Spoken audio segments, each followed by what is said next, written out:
What I had was the freedom of choice to empower myself to get out and do these things and just keep going no matter what. I knew that this is what I wanted to do. I knew that I wanted to be around my family more. I had a choice to stay with IBM in 2007. I had a choice to quit and burn the boats and leave. I chose to leave. I had a guy come in one time. He's like, I make $3 million. I'm like, great. How much did you keep? And we went through this conversation. He didn't want to tell me. And about 30 minutes finally into the conversation, he admitted he spent $2.9 million. And it wasn't the perfect journey. That's for darn sure. I think I pivoted about 25 times and I've got enough failures to fill this room in that process, right? And I even failed in a marriage and went bankrupt once. Okay, so what?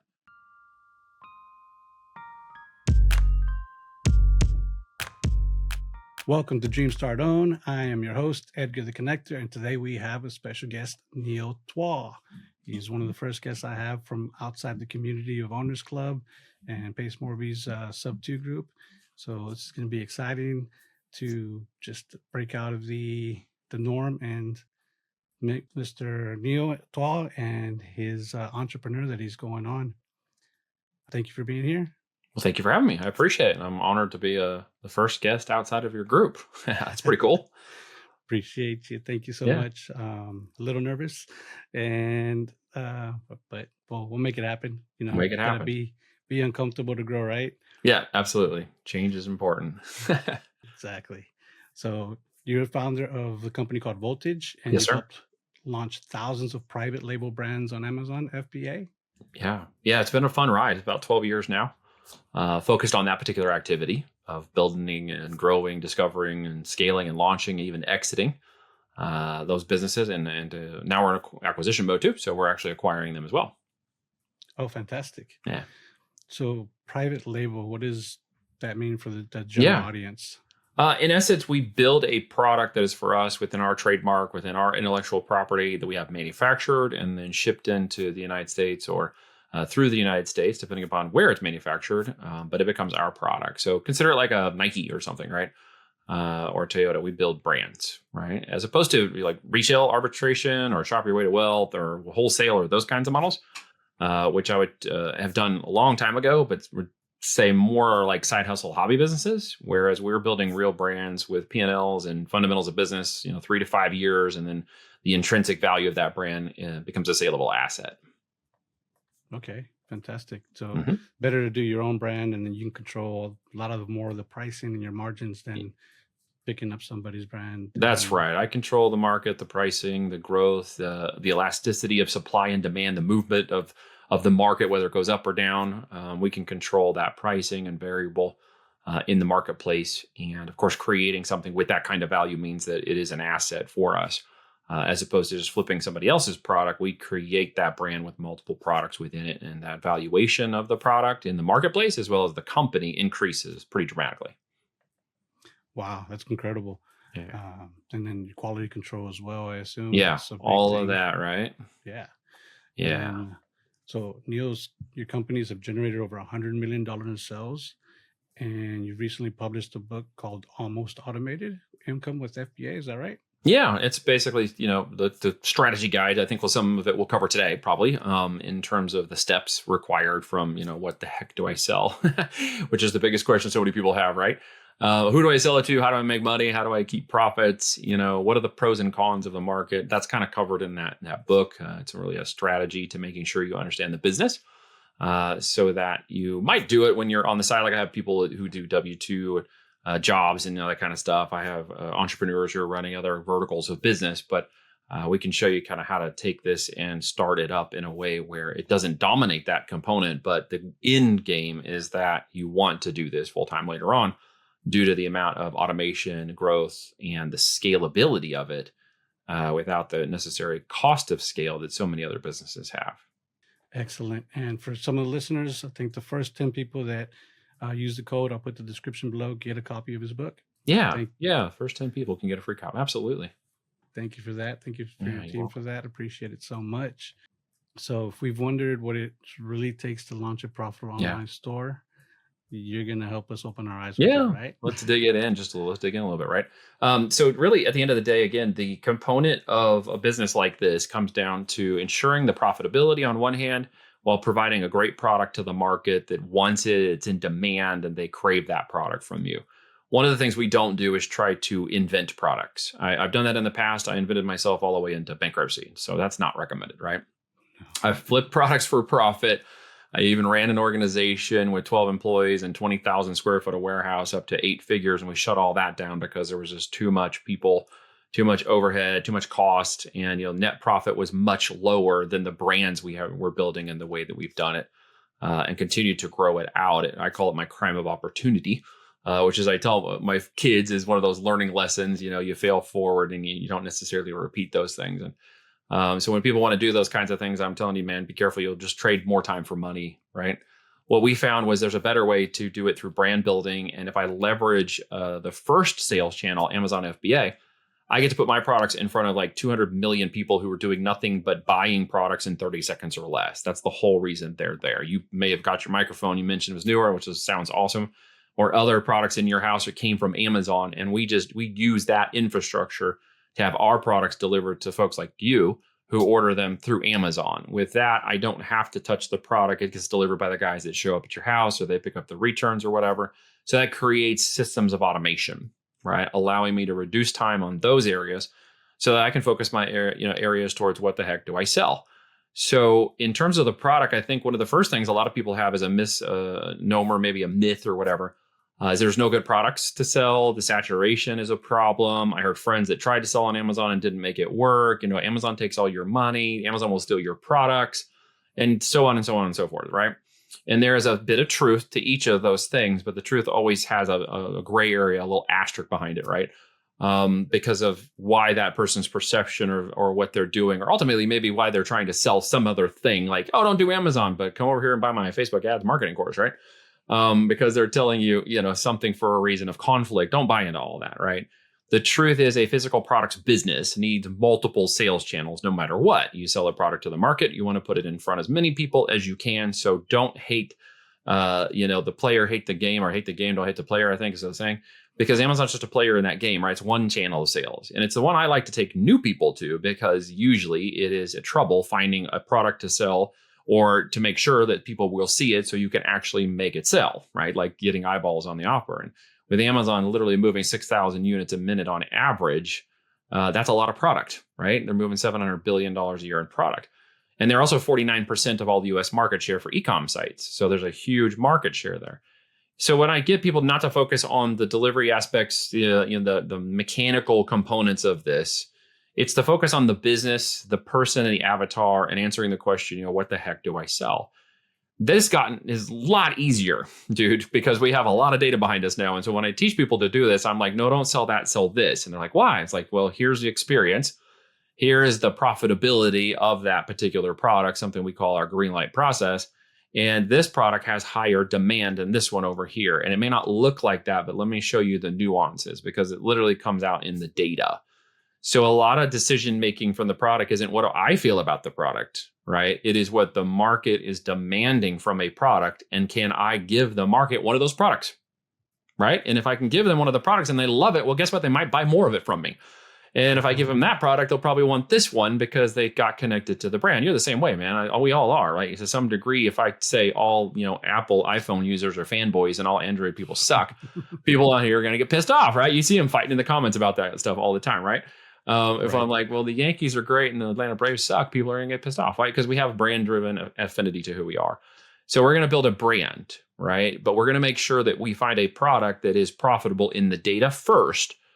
And then we're going to get that product manufactured to the best of the ability as quality as possible so people won't return it and it won't break and all that crap. We have to do a great product. And we're going to sell it into a market where there's already demand. And we're going to make sure that when we add up all the numbers, we do all the business, that when I sell a unit of that product, it is profitable. We call it going by the numbers. You can't sell a product in volume and make up for it with less profitability. And what I mean by that is if I sell a product 1,000 units in a month, but I make $1 in profit, I made $1,000 in profit.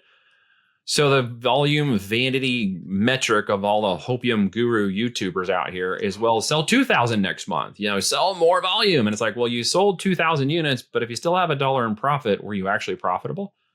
No, you probably lost half of that dollar in the next month. You sold 2,000 units, but you made 50 cents on $1.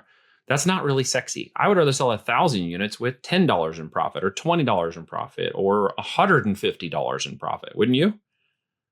Yeah. Yeah, So what we want definitely. to do is focus on the right numbers, not just the revenue and vanity metrics. You hear so many people talk, oh, I made $3 million in Amazon. How many did you keep? I had a guy come in one time. He's like, I made 3 million. I'm like, great.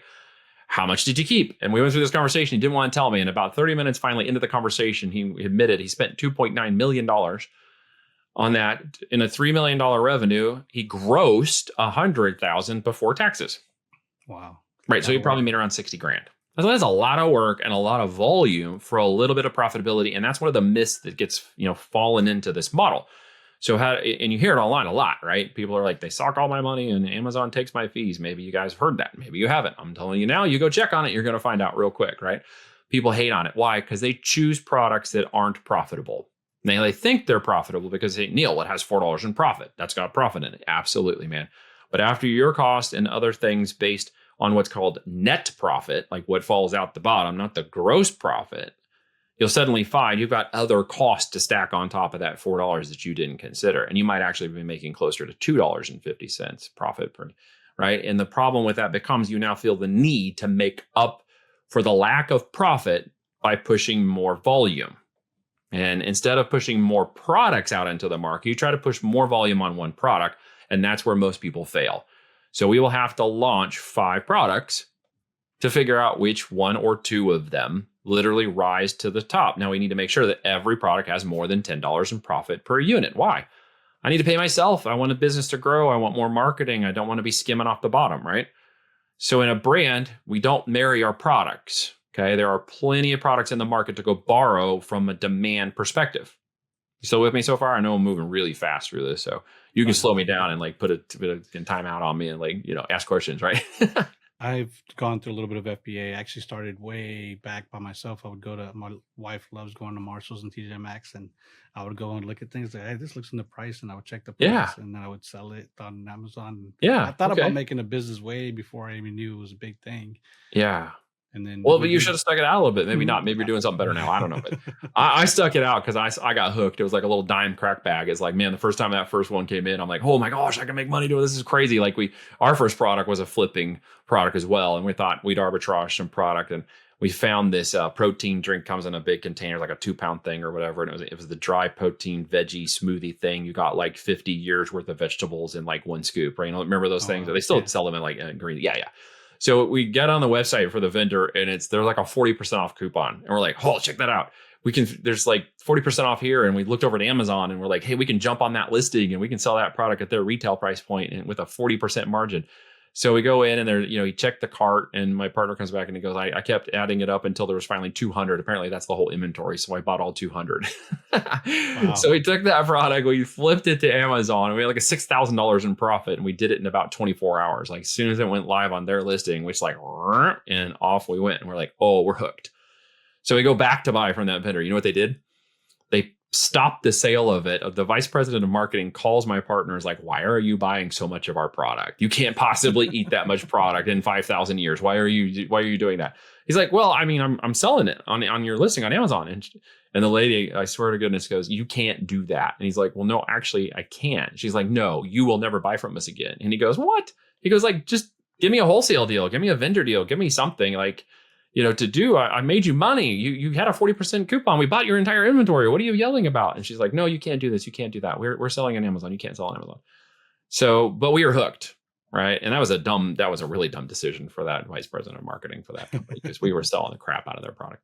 Yeah. So that hooked us into the realization that there were all these products. And it also, we did it a couple more times. We did it with a small supplement run. There was an overrun. We did it with a number of products. But what we discovered was we were trading time for money again in that process because there wasn't any automation when we ran out of the units. We were done. We're like, we can't keep going. We want 2,000 units. We couldn't get them, right? So that's when we started into the branding of products that we knew were in demand like that, where we could get as much inventory as we could capitalize. And that's when things really started to unlock. So we launched a number of products in 2013. And by 2015, we had our first 7-figure business. In that 2 years, we really figured out what we were doing wrong, what we should be doing right, how to capitalize a business properly to 7 figures, which everybody thinks is super sexy, but you have to capitalize to get to seven figures. That means you have to put more money into the business, right? Which means you're probably not taking money out in the first, 18 months or less to get that business to a growth cycle. So it starts really turning off profit. And that's part of what we discovered. But we're hooked because at this point, we just wanted to launch every product that made profitability. And that's where we developed what we call the green light process. And that was to make sure that every product we sold is profitable. Green light process. Okay. Yes, sir. Great. 2 years to get it figured and make lots of numbers. Yeah. Get to figure out the ins and outs, get your SOPs going.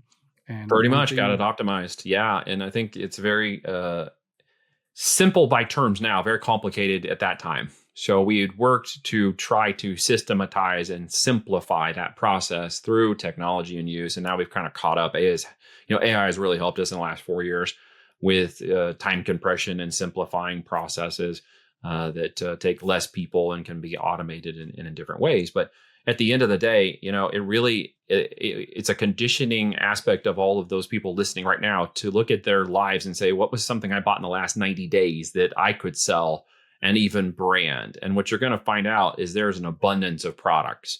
You might have felt some scarcity or some questions. You might have heard some things. And if somebody's selling a $20, $27 product on Amazon right now, they're not making money, just to be very clear. Just like a lot of advertising companies are not making money with sub $50 products on Facebook ads because the cost for advertising has gone up enough that you have to really get in a $50 to $100 retail price point in order to make the kind of profits you want and to sustain it. It's the same problem on the direct to consumer side. On the Amazon side, we have cost and fees and storage and warehouse and all that stuff. So we want to make sure that they're profitable. It's the biggest metric to determine the success of the brand. And that's where our green light process came in. It took all the variables and it said, if this data from here is, good, then we need to know if we can manufacture it for profit. And then we test market that product. And the faster we test market, the sooner we find what's in demand. And then we simply follow the data, right? That's not rocket science, right? We follow the data. And to get in front of that data on Amazon is literally to get in front of a stream, a river of traffic and sales that are flowing 24/7, 365. Like it was making us money while we were sleeping. Like that's the holy grail, right? And that was, all the time, anytime people were buying products like crazy. And the more products we launched, the more money we started to make. And so it really became product agnostic, meaning it became not about which particular product I was passionate about. It became about the passionate people who wanted that product and could I put myself in front of them? And that's when this whole thing really changed.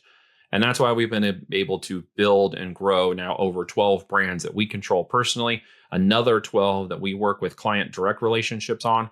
And these are companies now that we're also acquiring back. So that's part of working with me is to grow up the businesses to a point where we actually look to acquire them away from our clients under what we call a first right of refusal. Before they take them to market. And we're acquiring other brands we see now building up our portfolio and literally just taking over more market share in more segments of the business. Fascinating. Brand building is one of the biggest things. That's one of the reasons I launched my podcast as well. Yeah. It's just to get out there and yes. To get known. If nobody knows you, you could have the best item in the world. But if you don't have branding behind it or advertising behind it. So true, man. And I learned that the hard way because I went the invention route, which was also the patent route, and then never ended up selling the product due to some problems with getting it to market and, some unscrupulous partners that basically were taking funds. And by the time I ran out of money and I figured out what they were doing, this was game over because we never made it to the market.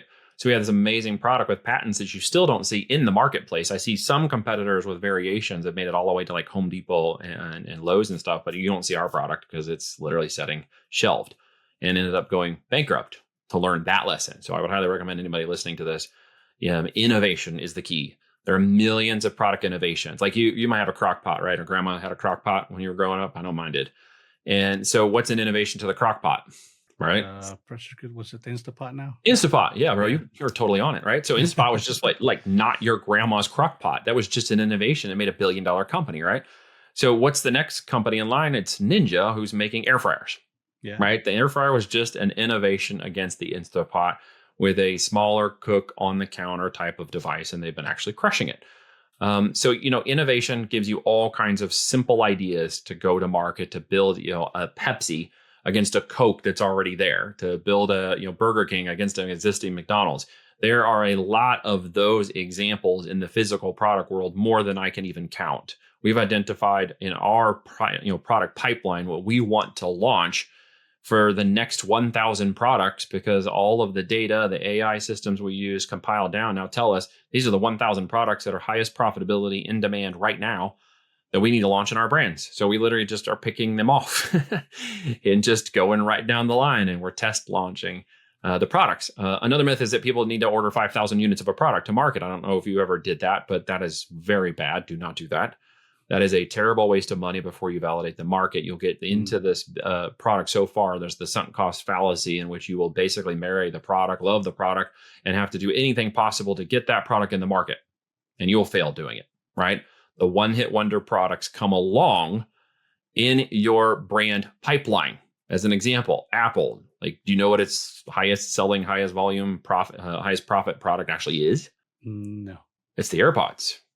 Okay. AirPods make more than the mobile phones and desktop combined. That's not their first product. So their hero product came along later on, right? And so they are an example of why we should build in what we call our 5x5 process. We get 5 products in the market to figure out which one averages at least 5 sales a day or 25 sales between them. And then the data will rise to the top. 1 or 2 of those products will organically take off, because being the marketer of the product and Amazon being the seller, audience, takes your payment, ships it out, does all of that stuff, being the marketer of the product means I need to identify exactly what the market will take from me profitably. If I put 5 products in there and I've done a good job of understanding my market, so my image, copy, graphics, videos, etc., all tie in really well to this engine, which is just a giant AI engine filing cabinet of data, right? Says, oh, we want, this audience wants your product, and you did a great job of helping us understand that. And now we see people are interested, and they're clicking and they're buying and they're adding to cart. We're going to start promoting you faster and faster because you are something our customer wants. We get that right, and this thing takes off extremely fast. So what am I actually doing, Edgar? I'm selling data to an AI engine, and I'm better at it than most people. And I've taught my people to be better at it than most people. I've taught them to be better because the AI engines power everything. They power the back end of the Instagram and TikTok and all these things that everybody's trying to write on in marketing and business, etc. Whether they're in real estate or they're in physical products or they're doing some other thing like, affiliate marketing, they're all writing the AI systems now, right? Yeah. We're just doing it with physical products. And I do that because I love the digital, but I also very much appreciate holding on to a physical object. And a physical object is always in demand regardless of the market. In other words, my hedge against inflation, my hedge against market changes, significant market changes we've seen in the last 5 years. You might have known about that if you were in the world in 5 years. And the tariff stuff that's happening now means we're hedging against those things by having physical products, right? And it creates an opportunity that as that brand goes out, those products become greater and greater value. We increase the profitability. We launch additional products. We find those hero products that will pop up. It's not the first or second product. It's usually the 4th, 5th, or 6th product. And when that product does pop off while the other ones are selling, that one starts to sell like crazy. Right time in the market, right product inside of a growing brand. The profits are good. The marketing comes in. The people are like, yay. And the product just goes like crazy. And I mean by crazy in my world, okay, no one's beat the current record, and I think we've got the best one in the Amazon seller space as of now. Matt Harward and I grew his product brand in 8 months to $5 million a month. That's a verified case study. You can go check it out on my website. In his own words, verified case study. That's a fast move, man. He was doing $40 million a year run rate by year 2. We took that to $60 million a year on Amazon, and then he went over and with his skill set, which is originally where he came from, to Shopify side. You guys might be familiar with that, and started to build a Shopify site and built up $120 million in revenue on that end, became Arizona fastest growing top 5,000 Inc. in Arizona. On top of that, 60 million, had about a $200 million a year company running from original products off of Amazon. Now, if anybody thinks that's like old school, okay, there are 50 $100 million companies on Amazon as of 4 years ago. In the last 4 years, this is how fast it's moving, dude. This is why this opportunity right now is like better than I've seen since 2013. In the last 4 years, 50 more original companies have now made $100 million on Amazon. There's a total of $100 million companies on Amazon now. And it literally, that's how fast this jumped. The internet, the AI, the systems, the opportunity, the ability to get the data we need now that's actually from Amazon, telling me exactly which keywords, which niche, crossing that data, and it literally exposes inside of my Greenlight system which product is the Coke that needs a Pepsi competitor. And as long as it's profitable in Greenlight, I test launch it because the data says it's there, and the data is from Amazon, so I just launch it. It's like Jeff Bezos rolling up in his black Escalade and be like, "Here, bro, sell this product." I know it's going to work. Just trust me, because I'm getting the data from Amazon. So now they become a direct marketer, and the physical products is the connection to that. A lot of people get this reversed. Does that make sense? Like they think they have to come up with some wild product. They think they have to be Elon Musk to do this. You don't. I've taught 19-year-old high school dropouts, 17-year-old girls, and 76-year-old grandmas how to do this, and everybody in between. It really just gets down to that process. And once you discover that, you can sell anything to anybody in a box in 30 seconds or less, and you'll do it profitably with the right numbers. Yeah, I mean, Amazon has so much data because they make it so easy for people to shop on there and get So that much stuff data. next day, same day. It's an engine. It's a miracle that dang thing even works, bro. Yeah. Seriously. Sometimes I just marvel at the fact that the whole system works all together. And yeah, it's their customer and I'm leveraging their systems. And yes, pragmatically, there are negatives. Dumb things happen. We've never had a product stolen by Amazon, but we've had competitors do stupid stuff. When we like one of the worst ones ever before they actually changed, and very quickly after they changed the rules on the review side, we had a supplement that like and within 24 hours had almost 1,000 negative reviews on it. Right. So they just firebombed our product listing. Now that's old school. That hasn't happened again because they set up the rules differently and it's not possible to do that. I've had bad actors in Amazon who I guarantee you, while I can't prove it in a court of law, took money in order to sabotage our company from the inside of Amazon. That's a bad actor. That's not Amazon as a company. Now they have been in a court of law because they had higher level people in the company who did some stupid stuff and jacked a guy's brand, and they got in a lot of trouble for it because they got in trouble for it. They should have. They had internal data and they used it against it, and that was absolutely wrong. And that's set a precedence that that's always and all the time, and that is not true. What you will typically find is you run into a brand-to-brand competitor, and they don't like that you're taking their market share, and they're willing to do unethical things to jack around with you. For example, we just had a brand that started to do very well in the market. We're eating some market share in the pet niche. And a competitive product decided instead of just competing with us on brand, he would file a DCMA takedown request of the product. So what he did, jerk, was he went over, he copied our listing to his listing and then filed against it on Amazon and said, we copied his product. Now, we were able to prove through historical data and proof of record that he did that to us, and they reinstated our products. Okay, sorry, this was our mistake, right?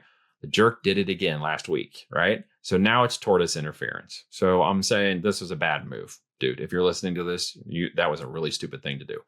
So he went in, we already proved we own the brand, the trademark, etc. Amazon reinstated all of us. We had the legalities behind us, and now this guy went and did it again.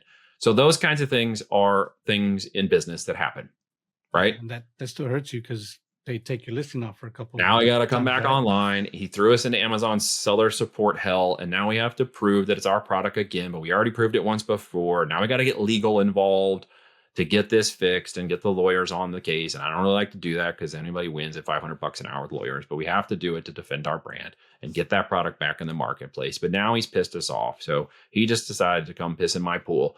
So now it's his problem, right? Yep. So this is not how we want to play games. But it happens. It happens everywhere. I've had a Shopify take our listings down off of their website too. If you think you're invincible, Shopify will take you offline too. Okay. Wow. So yeah, even TikTok. Okay, they'll take you offline too. So any platform that is not Stripe. yours. Yeah, dude, any platform you don't own holistically all the way down to the internet it's connected to, you can get shut down. So we got to break down all that crap. So we need to look at the opportunity. The opportunity is products are moving on Amazon faster than they have in last year. Okay. There are 5 billion impressions a month. With the tariff situation in the last 8 months, 300,000 sellers have fallen out of the marketplace and they haven't come back. So who's getting all the market share? All right, with the 5 billion impressions still happening every month, the demand isn't gone, but the sellers have decreased by 20%. There's a huge gap in products we wouldn't have tackled last year that we can go back and tackle with that existing demand for the product that was there. But the business owner who ran it couldn't capitalize it, got very afraid of the tariffs, didn't take care of the situation. That all changed again every 5 minutes of freaking things changing, right?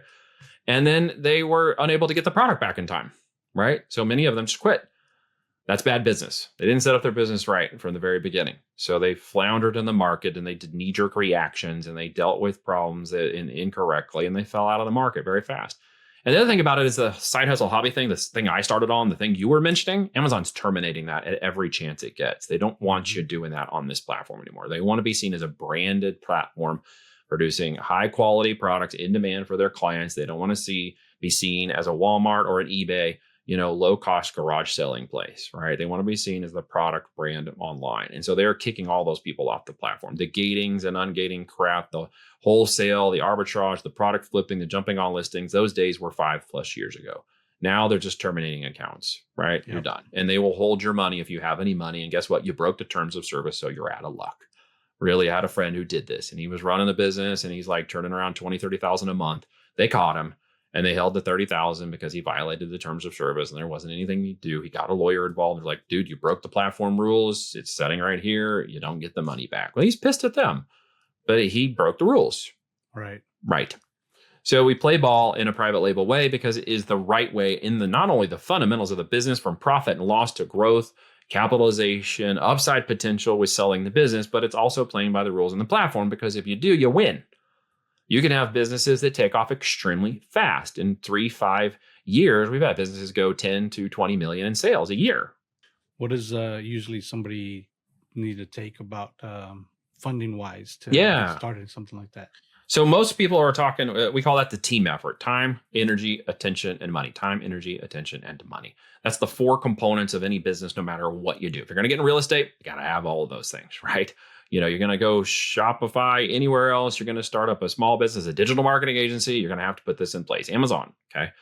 I can tell my people literally because of my processes and working with me, they can spend 15 to 20 hours a week using our systems, processes, and one-on-one support to go to market. You'd probably double that if you were doing it on your own because half would be execution and half is going to be learning on your own to figure out what you should do. Okay.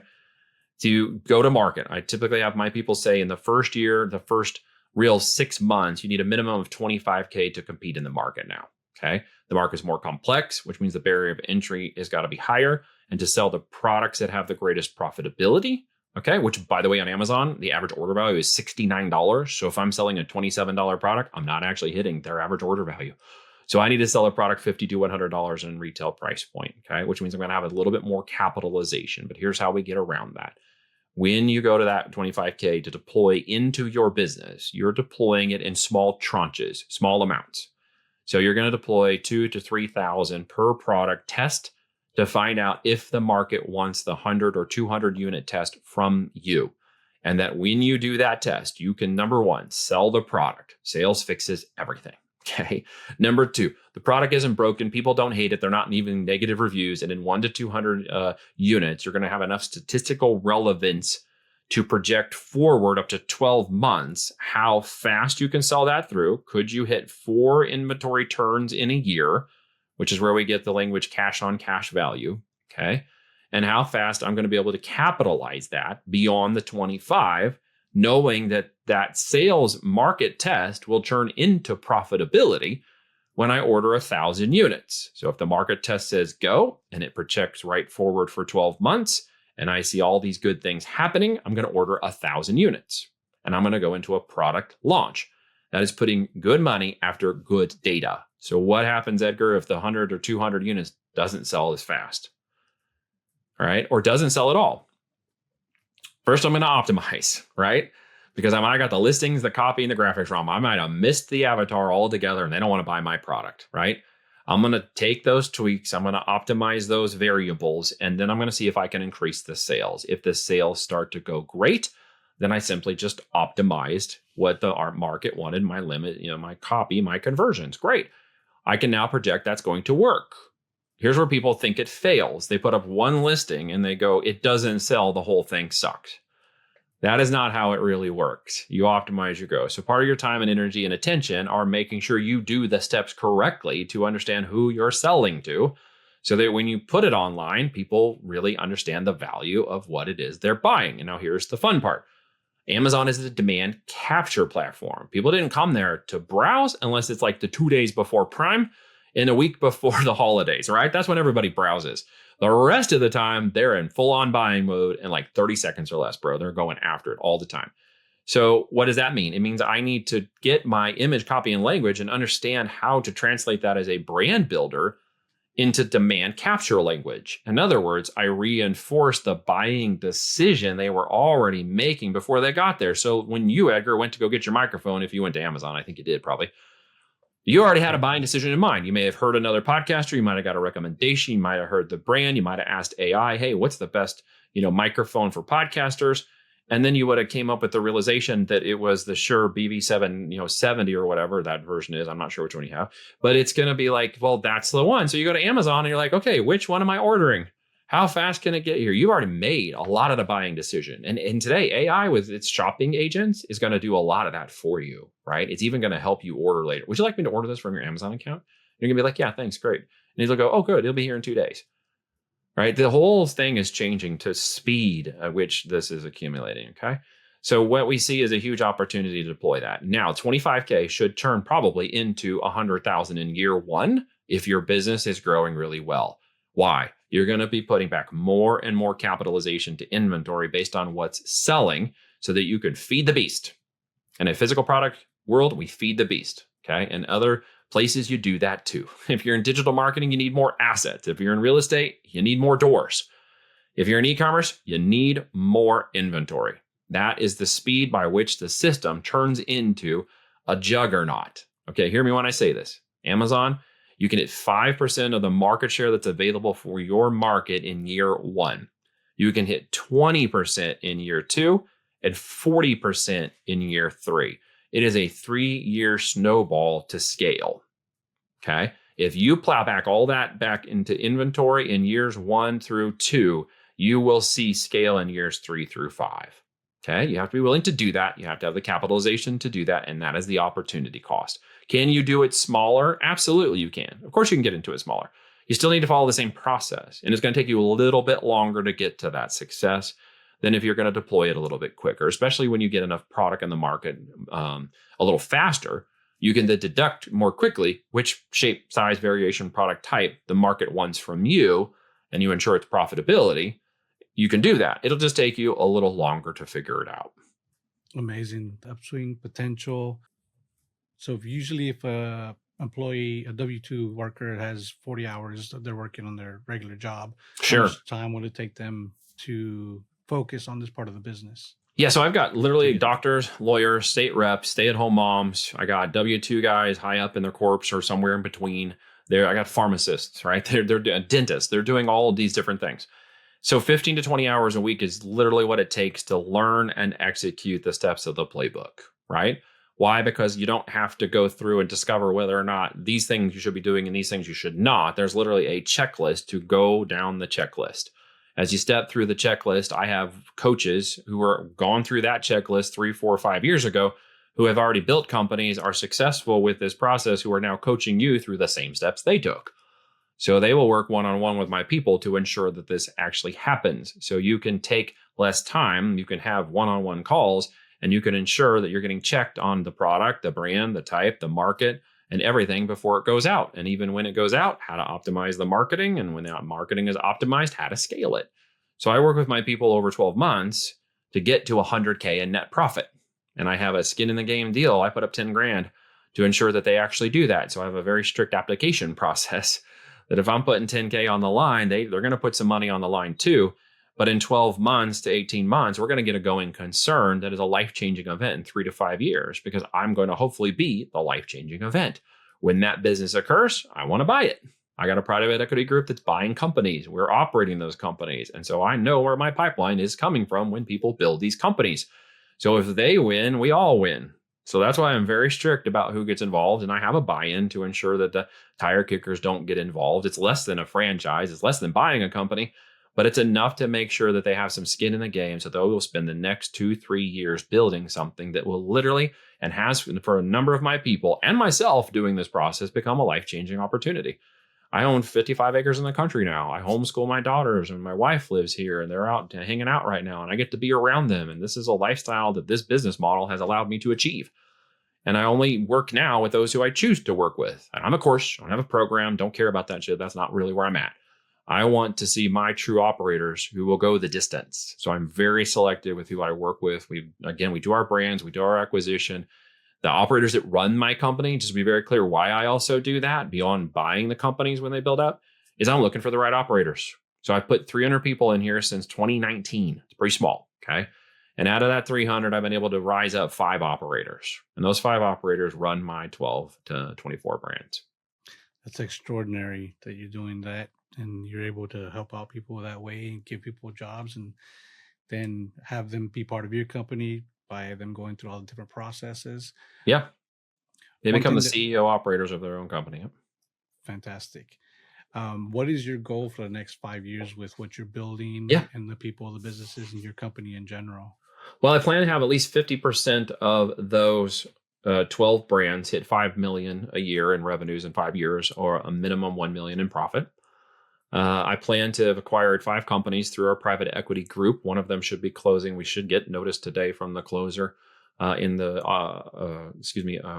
a process for the bank approval today. So we're all on kind of bated breath, hoping that goes through. Everything's made it all the way to the last mile. There doesn't appear to be anything that's going to slow it down. It's about an $8 million acquisition, and hopefully, you should know today that that's going to happen. So we plan to acquire 4 more of those. So we're in pipeline looking for 4 additional. I've got 2 more acquisitions from my builders that are very interested in selling their companies by the end of this year. So that might be 2 more of those. And we're closing on a small one right now, about $250,000 a year in revenue from one of our internal clients, where we're buying that business through a partnership.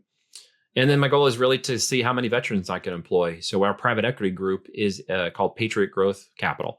It is a veteran-owned, veteran-backed, veteran-managed business. The growth capitalization through e-commerce is one methodology they're using to deploy veterans, and Voltage is a part of that. They helped 16,000 veterans last year in other ways, through helping with support, both on and off, through transition, through jobs, through training and other education necessary to help the veterans. And when we buy these companies, we are hiring veterans in to those companies, and we're looking to see who rises up to the top of the possibility of being a CEO operator, and then they'll have the opportunity of acquiring that company away from us after 5 years. And we're going to build a little war chest out of each of these companies to help fund the acquisition of that in year 5 for the right operator, and it could be a life-changing event for that veteran and their family. That's exactly what I was thinking. A life-changing event for those Yep, veterans. that's Actually, right. this week in general, on Tuesday, I went to a company, a meetup for fundraising for a company called Invetment, because they're helping out vets. And I love that. That's a cool name. yeah, at first I was like, why did they name it that? Because I wasn't sure about the whole process. I was invited and I showed up and I was like, oh, okay. So I'm not a veteran, but I'm a Gold Star family. I lost my brother in 2006 I'm in the very war, a sorry Marine. to hear that. Thank you. I appreciate that. And we learned there that 200,000 people get released from the military every year. So they're veterans, Yeah. and that a lot of them become unhoused. And Yes. the people that are unhoused are 13 times more likely to commit suicide Yes, sir. than the ones that have a home to go to, a place to live, the bed to go put their Yeah. head in. Yeah. We interviewed one on this Tuesday. Wednesday morning. We went to some coffee and donuts. One of the guys I work with, Brian Madsen, shout out. He's actually housing veterans, and that's one of his initiatives. His goal is Excellent. to help out 49,000 in the next couple of years. Good for him. And That's amazing. one of the biggest things that stuck out that the guy told us, he goes, when he's in service, he has his team behind him to help him stand up, to pick himself up, no matter how many times he falls. But once they get released and they're out in the civilian world, they Yeah, don't have that team anymore. that's right. They're by themselves. Yeah, that's So right. that was just like something that really hit me hard. So Yeah. for you to employ veterans as well with that, the Patriot Growth That's amazing. Can people do that remotely, or is it all have to It go will be someplace? remotely. Yeah. Unless there's particular roles at the warehouses or stuff that with companies we're buying, for example, there's a role that will open up at the warehouse in California for the company we're acquiring. And we intend to hire a vet into that position. And then as we look to get operations in place, we'll be training up an individuals. We'll be going through an application process to apply for a job to be trained into an operator in the company, which will be a virtual position, and then train them up into a CEO over 5 years. And that's an initiative that every level of the business will have an opportunity for different places to train in and get those veterans a mission.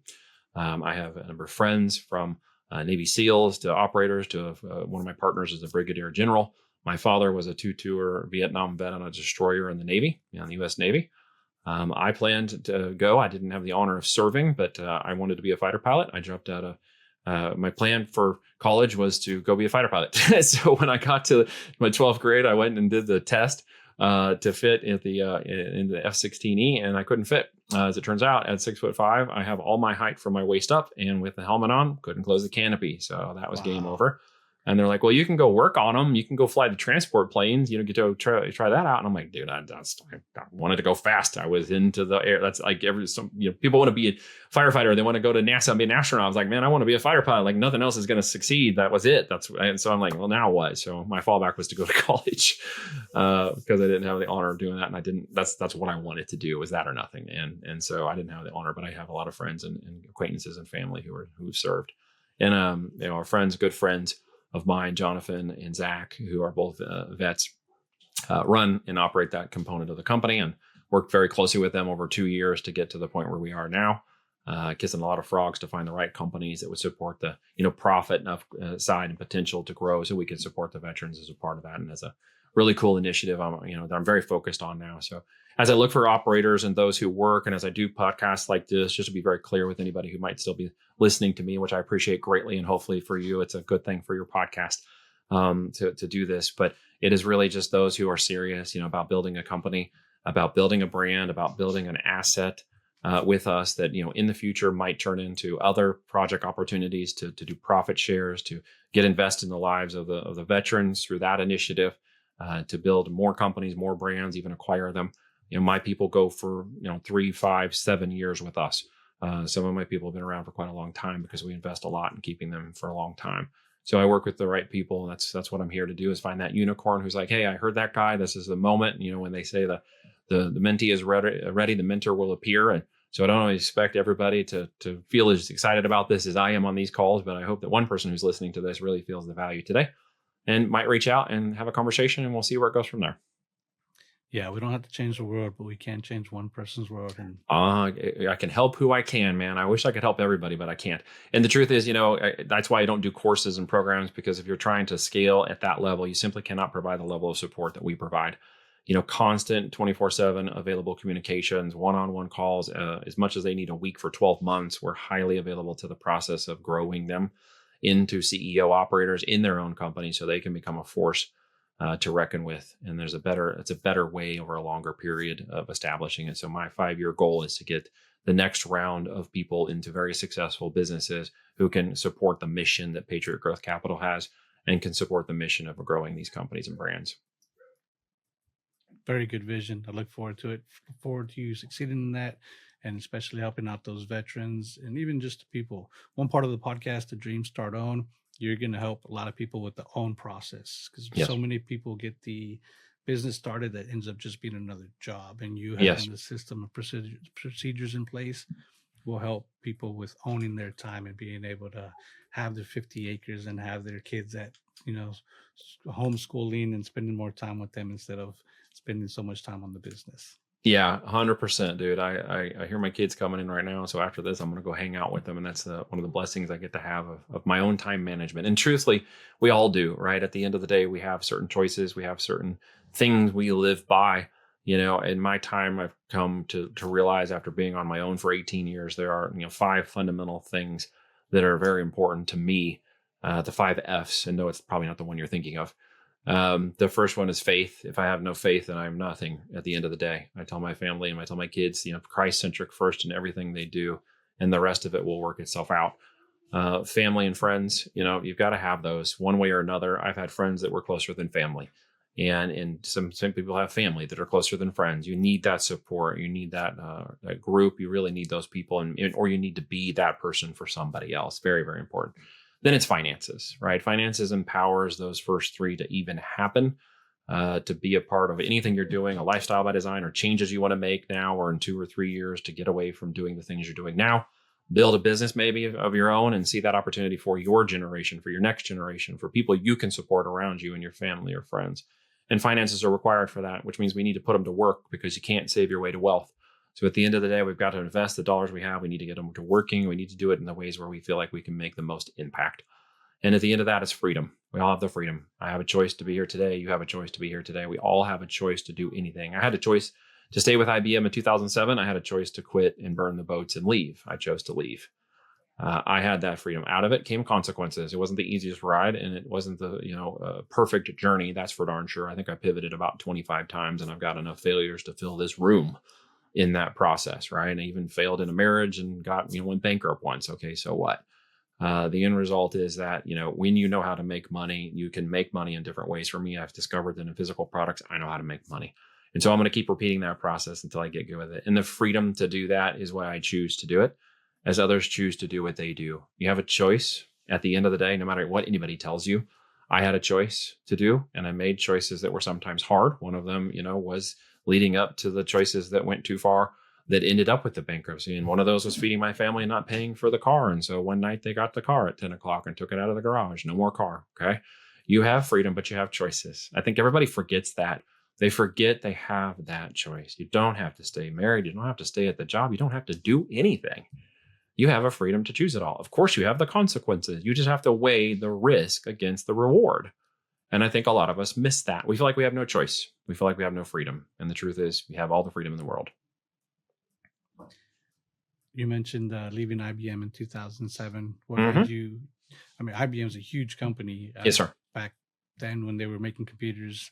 Now I don't hear much about them. So they're out there. For a good time. But what made you make that choice to get from IBM to what you're doing now? Well, kind of like the way that I wanted to be the fighter pilot, and I didn't want to go to college. College was just a next, I can't sit around. My parents are like, you just can't hang out here. You got to do something. And so I filled out a bunch of music scholarships. Turns out, since playing the trumpet for 4th grade, it actually turned into something. I got a music scholarship to go to college. Wow. And so I went to school to become a musician because, that's what I needed to do, was to get out and do something. So I traveled halfway across the country to a place I'd never been and went to school in this little place in Iowa.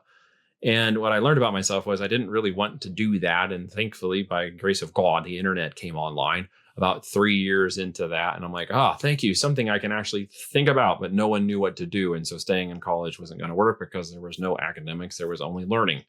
Learning was anytime you used it when you weren't in class, because there were no classes to teach you marketing, business, internet, anything. In fact, we were putting the first computers in the internet on, in the building. So this was brand new for everybody. So I jumped out to go to the corporate world. So to answer your question, the corporate world was just another step on the process that I used as a tool to get to the knowledge and learning and aspects I wanted to get to, because I never wanted to do it in the first place. So I never planned to stay there. I was always looking for an exit. And in 2005, my uncle, who was a very cool guy, he was the business guy. He taught me more about the abundance and business and thought processes, and he constantly hammered me, dude, get out, get a franchise, do something. Don't just stay here, do something and do it do it in your own way. Well, when he died in 2005, that really set me back for a couple of years and trying to figure out when and where and how.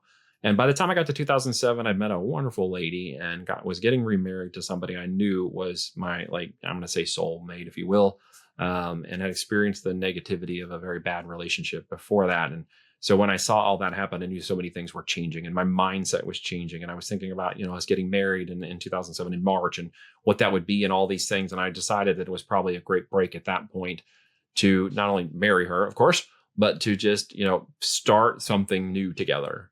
And so I'd made up my mind it was time to leave IBM. Well, it turns out in June of 2007, they decided it was time for me to leave too. So they gave me an early retirement, and that was that. So I burned the boats and never went back.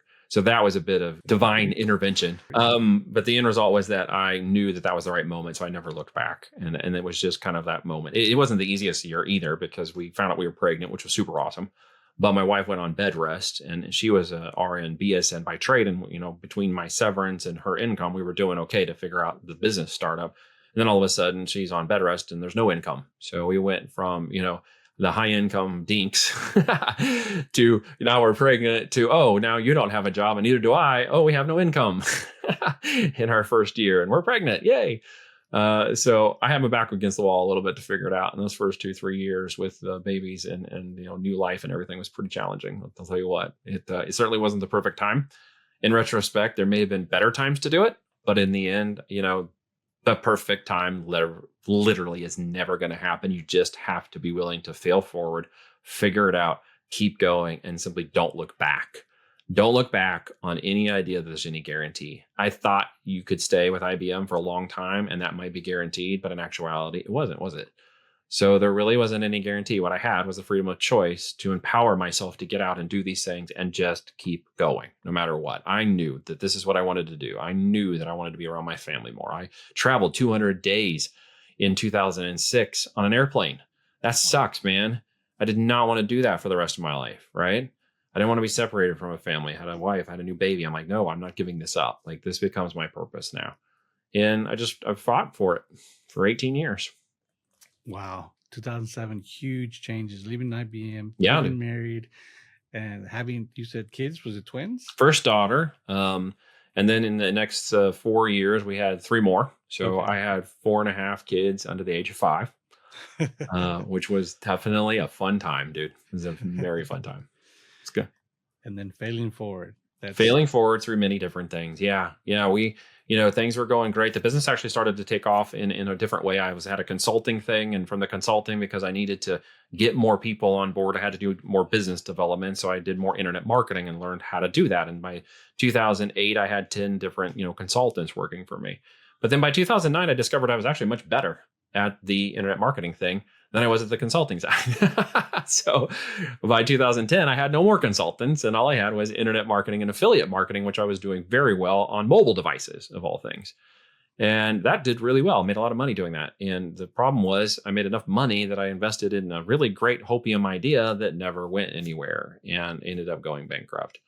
And so I'm like, well, I know how to make money. I know how to do the internet marketing. How do I combine that, but then take away the risk of what I just, had? And it was like, well, put products together with that, like combine the whole thing, become a business owner, stop being an entrepreneur, be a business owner. And it sort of clicked. I have the product and, the marketing, and I put the two together. And that's how I figured my way into it.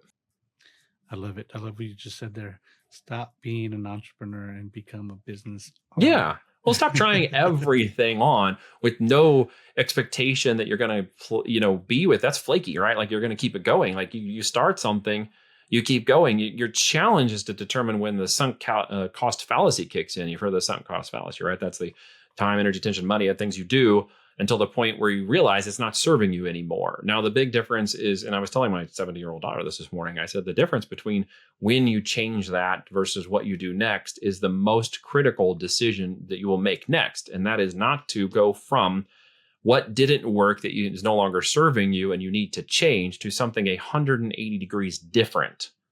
What you need to do is pivot like 90 degrees, not 180. It means you make a shift, but you stay in the same area. You do something different than you were doing before. You learn from that mistake and you change that one thing. You don't jump all the way over here.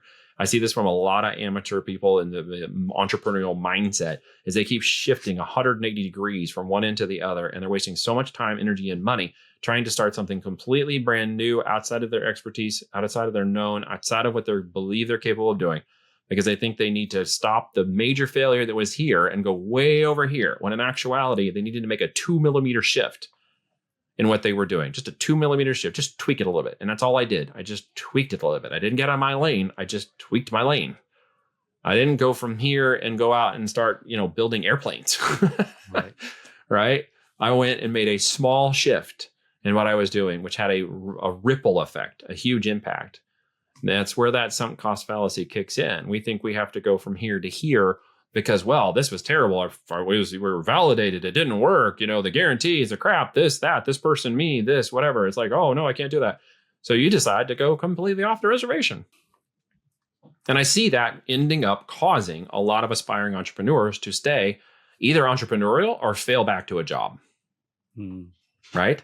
Yep. Instead of pivoting forward and making that 2 millimeter shift and finding just what the next thing was just when they missed it, to stay in that fight a little longer, but change up the way they were doing it, maybe even the way they were thinking about it, they will win when others will quit. That is the biggest difference between success and failure. And I've watched a lot of people launch businesses and physical product businesses and failed out because of that one little thing. Yeah. Amazing advice. That's kind of where I'm at right now with my entrepreneur. I'm always jumping from here to here, and so many things that appear. I'm like, oh, I can do this really quick. I can do this really quick. Instead of trying to stay in one lane and making those small changes on Make those what I'm small focused on. changes, one lane, that will allow you the opportunity to see what people really want from you so you can give them more of it in different ways, opening up multiple streams of revenue opportunity. That's really what you're kind of searching for when you switch that big of a difference, right? But you're staying sort of in a lane and a vertical you understand, but you're opening the multiple opportunities of revenue within it, right? And that will Right. create you as a business owner. What does a business owner have? A business owner who's a millionaire has 7 streams of revenue, right? Yep. And the only way you get that is to stay within 7 streams and areas. Your network gets deeper, your understanding gets better, your market share gets greater, your processes and systems get easier. It takes less money to make more money when you figure out how to spend it correctly. It's a snowball of opportunity that grows. That's why I've been at this for 12 years. That's why I'll be at it for another 12 years, because products in our world aren't going to run out, man. No. The mechanisms are changing, but the products don't change. Like, it's the second oldest profession in the world behind, prostitution, Right. which, Right. I'm not really into. No. Yeah, everybody has something new to buy, something new shiny to what comes out. That's why Everybody needs iPhone something, comes out man. every new year. Androids come out new every year, every 6 Yeah. months. So people want to buy something new. They wanna Yeah. get that fix. Or so it's they're just the buying old something. stuff. Everybody needs something, right? You need pans to cook on. You need knives to cut with. You need, people need stuff, right? They launch kids. Those kids need more things, right? The need Mhm. for products is an ongoing adventure. And the thing is, based on the price in the market, you change, you adapt, you pivot. Like, here's the thing, right? In 2020, most people didn't see it because they were over here kind of panicking. But over here, dealing with the day-to-day aspects of running a physical product business, multiple versions of them with millions of dollars moving, the cost per container of our product was like $3,800, $4,900 in 2019, the end, December. Okay. That little thing happened. You might have heard of it, right?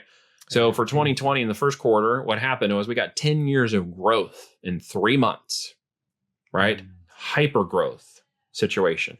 So what happened? Well, all the supply chain said, "Oh, we smell money." So the container went from 4,800 to 25 grand per container. Wow.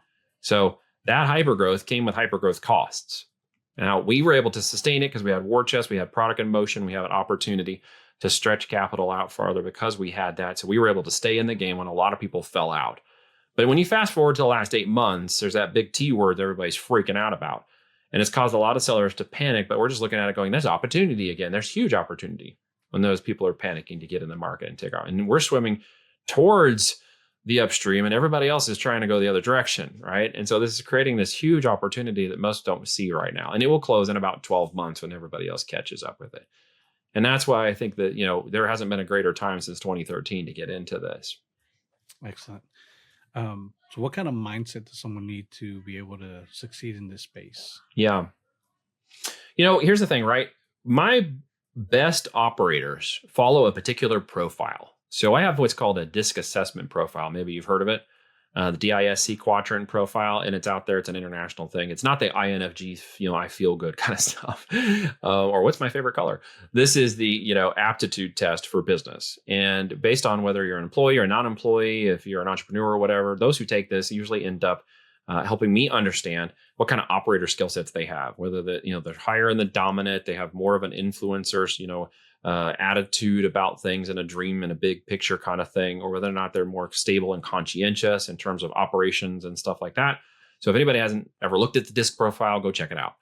So in terms of success, I typically see the ISC people with a moderate high D, meaning they're a better second follower and operator and executor than a primary leader in a business.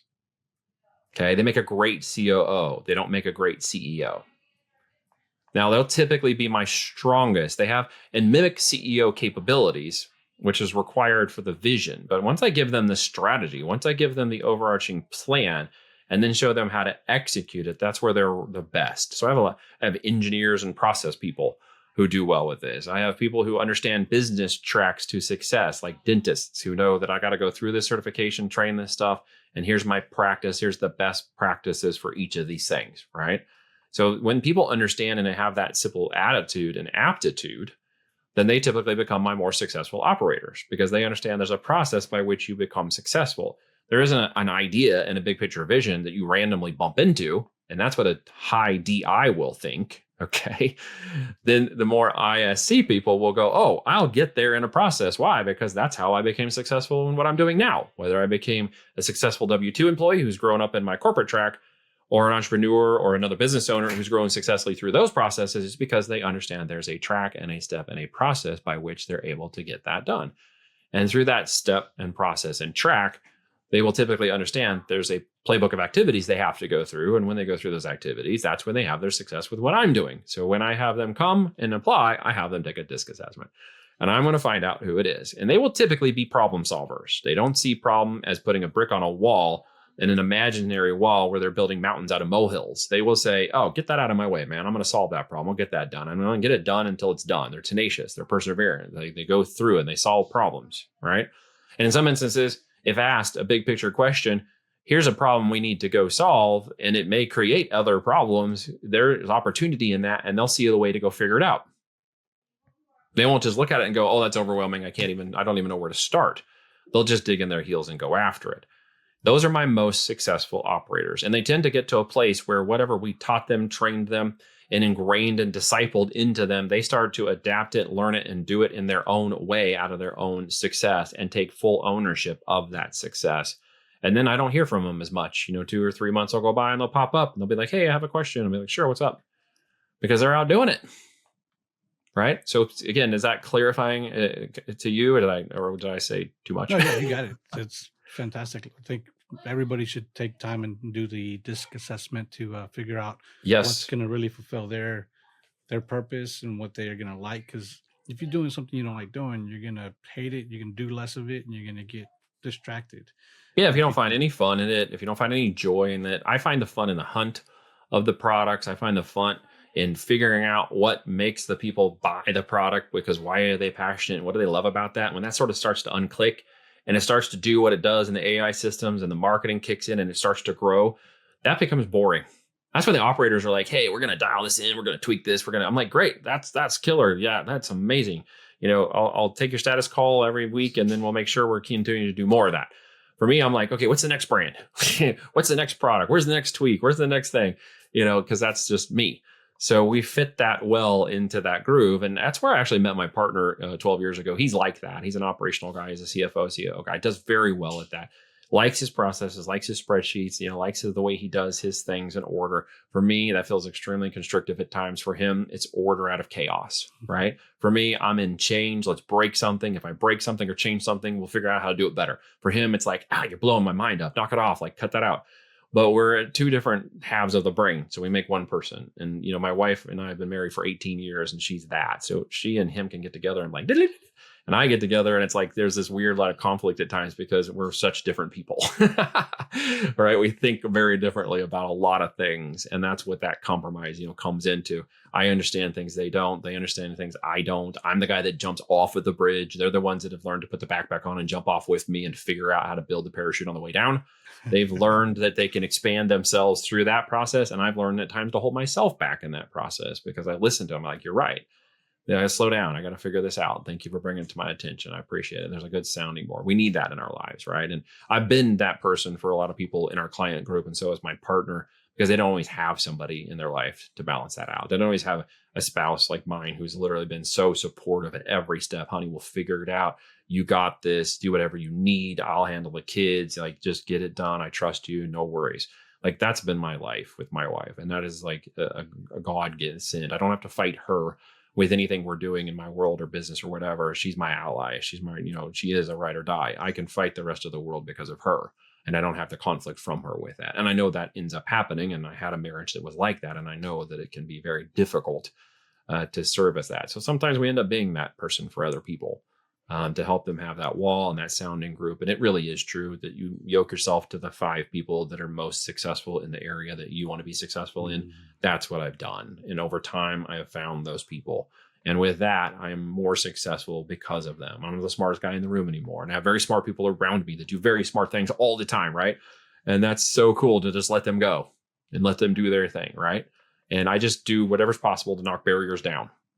We need more capital. We need more sales. We need more revenue. We need more this. We need more money. We need more relationships. We need more business dev. We need problem solved. I just need to be a sounding board. I don't need you to answer and solve a problem. I just need to tell you the one I'm solving. I just need you to listen. Great. That's what I'm going to do.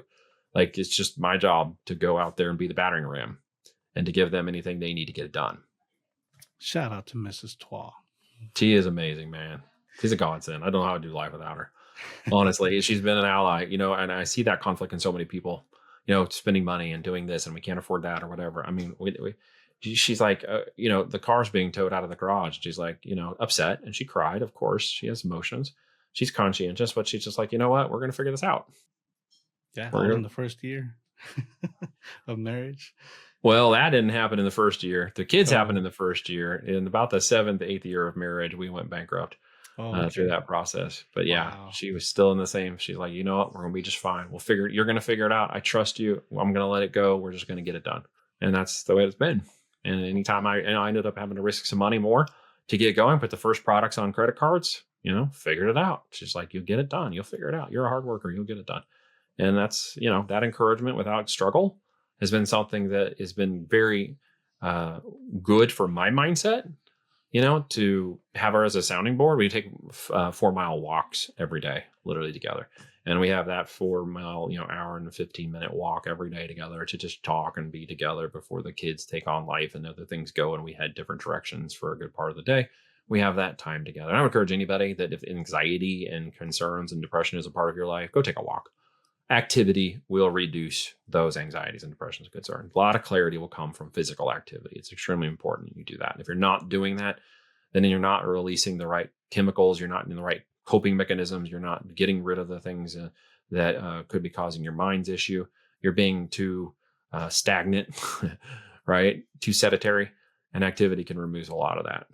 Great advice there for people that are going through that.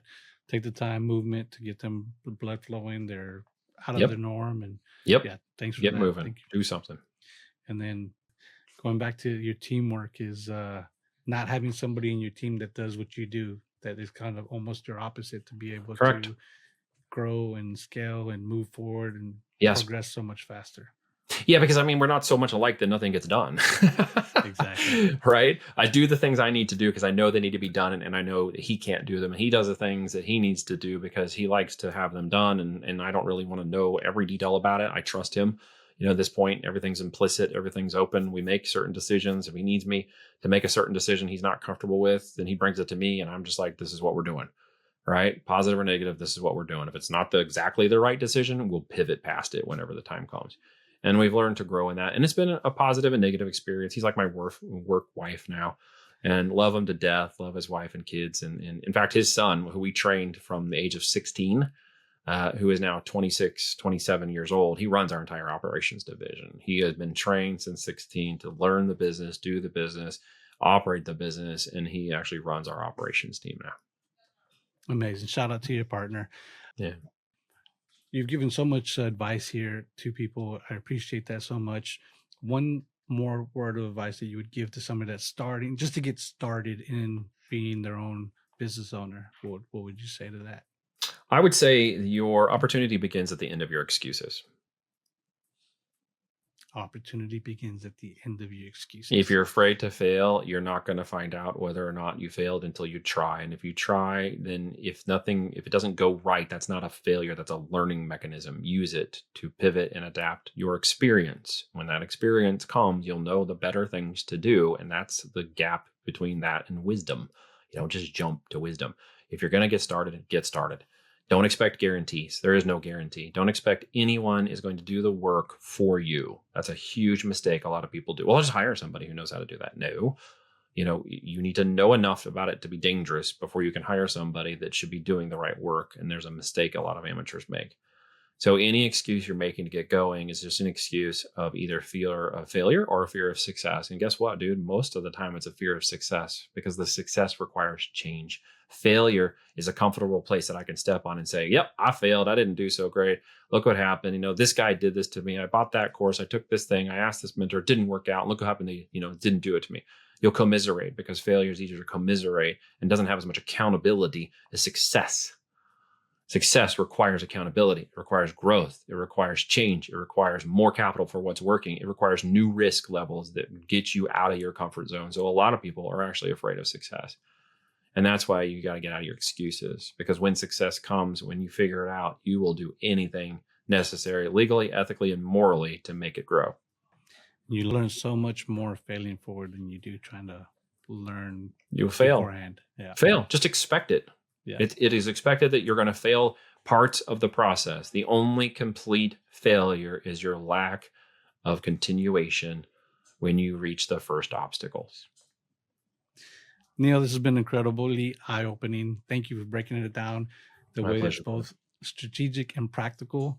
For everyone listening, go check out Neil's book, Almost Automated Income with FBA, and learn more at voltagedm.com. And if you're thinking about launching your own brand or just want a business that runs while you sleep, this might be the spark that you've been waiting for. Thank you, Neil Twa. Where can people find you? VoltageDM.com. Yeah, I got my 3-letter last name. It is Twa, for those of you who wondered. And if this is on a video, clearly I'm not a small Asian dude. But you can go Google my last name and you won't miss me. I'm out there. Fantastic. Thank you so much. And then don't forget there will be a code, the connector, at his website to get a book for the first 10 people. Drop a comment, give us a like, and we'll see you on the next one. Thank you so much. Catch this next podcast where you can start your dreams and start to own your time the way these other guests have.